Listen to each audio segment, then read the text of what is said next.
Giniit ng Presidential Anti-Organized Crime Commission o PAOC na bahagi umano si suspended Bamban-Tarlac Mayor Alice Go ng sindikato sa likod ng dalawang Philippine Offshore Gaming Operations o POGO Hub na ni-raid ng mga otoridad. Ayon kay PAOC spokesperson Winston Casio, lumabas sa kanilang investigasyon na parte si Go sa grupong nagpapatakbo ng Zunyuan Technology Incorporated at Lucky South 99. Pinaniniwala ang sangkot ang dalawang pogo na ito sa mga ilegal na aktibidad sa Bamban at Porac, Pampanga.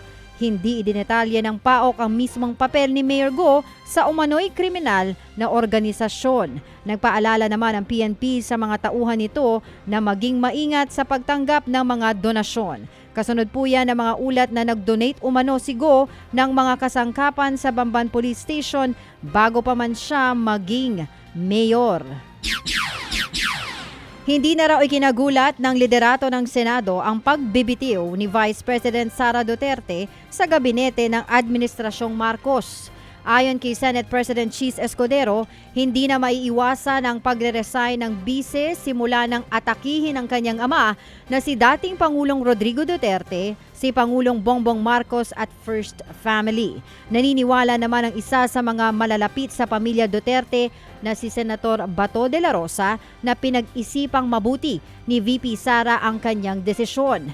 Nagpahayag din ng suporta kay VP Sara ang kapatid ni PBBM na si Senator Amy Marcos. Wala pa namang pahayag ang ama ni VP Sara na si dating Pangulong Rodrigo Duterte. Pero para kay dating presidential spokesperson Harry Roque, hudyat umano ito ng pagiging leader ng oposisyon ni VP Sara.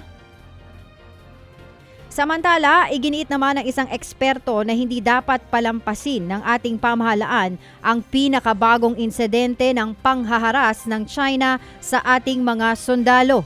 Sa panayam sa programang ito, sinabi ni Maritime Expert Attorney J. Batong Bakal na maituturing na illegal use of force ang ginawa ng China Coast Guard. Kailangan daw makipag-usap ang Pilipinas sa mga kaalyado nitong bansa tungkol sa susunod na hakbang laban sa China. Kahit pa nga raw magdesisyon ang Pilipinas na i-invoke ang Mutual Defense Treaty kasama ang Amerika, hindi ibig sabihin ay naghahamon tayo ng gyera.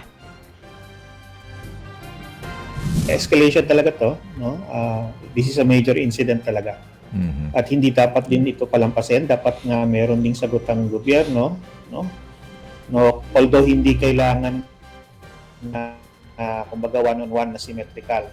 May mga iba pa rin tayong mga options katulad ng expulsion ng kanilang mga diplomats na selective, no? Tapos siguro mga cancellation ng mga kasunduan, mga kontrata. Iyan po ang tinig ni Attorney J. Batong Bakal, ang Director ng UP Institute for Maritime Affairs and Law of the Sea. Ted Filon at DJ Chacha ngayon nasa Radyo 5 92.3 News FM Monday to Friday 6 to 10 a.m.